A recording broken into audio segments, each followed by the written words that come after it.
In a nutshell, sir, what's been happening in the last 10 days? Our Supreme Court, that is composed of 15 judges, very independent, they voted unanimously to remove Zelaya because he wanted to make reforms to our Constitution. And then we at the Congress, 122 members of 128, make the decision of the legal situation. That is the reality of what happened in Honduras.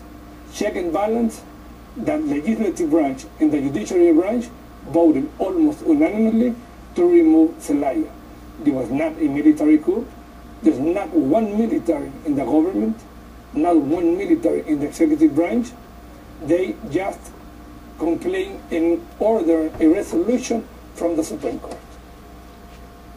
And why did you have him arrested in the middle of the night? That's a very good question. It was at 6 o'clock in the morning, and it was because of his safety. He wanted to make that Sunday a referendum. 70% of our country didn't want that referendum. The Supreme Court said it was illegal. The Congress said it was illegal. The Attorney General said it was illegal. And he was a polarized figure. He had security guards from Venezuela.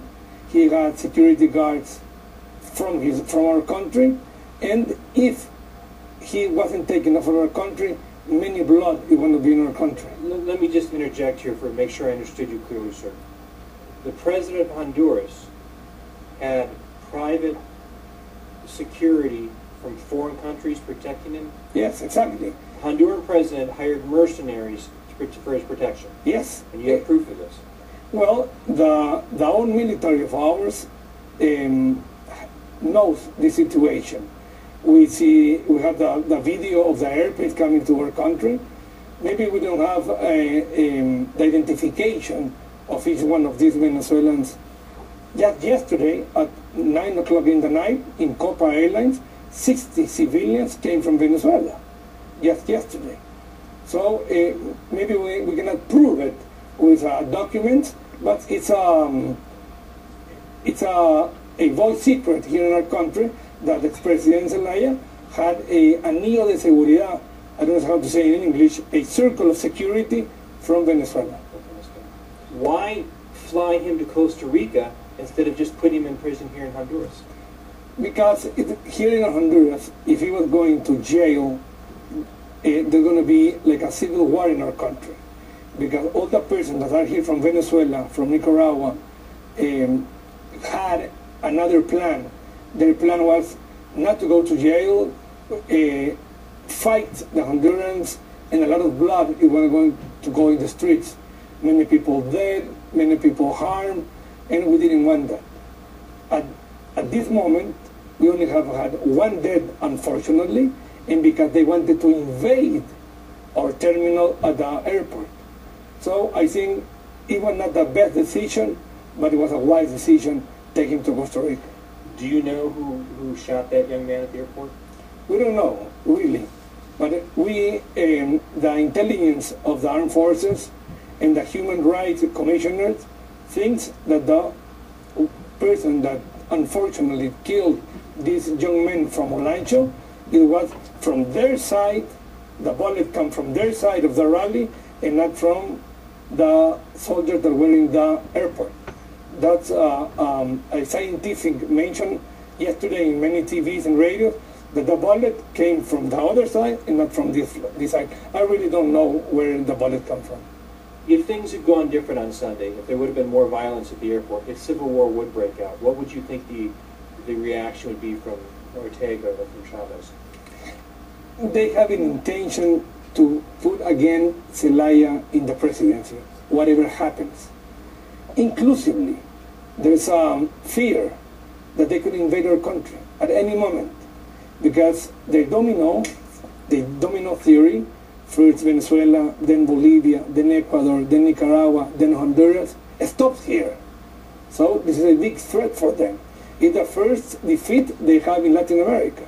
Is your military reporting any sorts of Nicaraguan troop movements on your border? There have been a movement of Nicaraguans in the border. Our President Micheletti denounced it last Sunday. we hope they don't come in, because if they come in, there will be a war between Nicaragua, Venezuela, Colombia, Nicaragua, Venezuela, Bolivia, Ecuador against us. Would you ask President Obama for military aid if that happened? I hope America understands that their friends have been us. You know, the last 2 years, ex-President Zelaya said, don't look to the north. Our friends are the south. Our friends are the south. The Yankees, the imperialism, they intervene in the countries. They have a capitalismo salvaje. I don't know how to say in English. And every day criticizing the United States of North America. Now, when he's in trouble, he goes to Obama. It's a big contradiction. 2 weeks ago, let's see only to the south. Now, let's go to the north. As the minority leader of your people, how do you feel? Well, I feel very proud of what we have done as a country. We are setting an example for all Latin America and Central America. You know, I was the first one in the Congress that day, like at 4 o'clock in the afternoon, that speak. And at that time I said, I'm going to regret it or not. 2 weeks have passed, and I feel very, very proud of myself, of my family, of my kids, and of my country. I could say today that we stop communism, that we stop Chavez. When I say we, I say, as your constitution, we the people. The people of Honduras, the Supreme Court, the Congress, the General Attorney, but most of all, the people. The people have been supporting us amazing.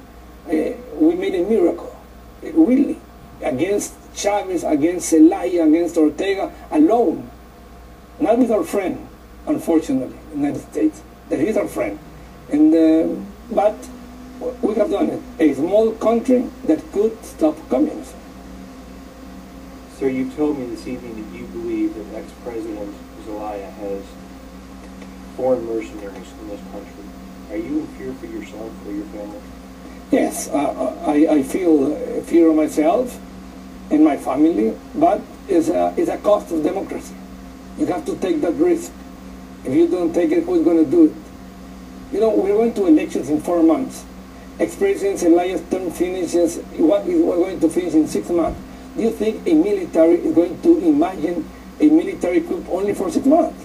It's amazing, it's incredible that all the world thinks a military coup for 5 months when we're going to election the last Sunday of November. So yes, I feel fear, not from Hondurans. I feel fear from Nicaraguan and from Venezuelans.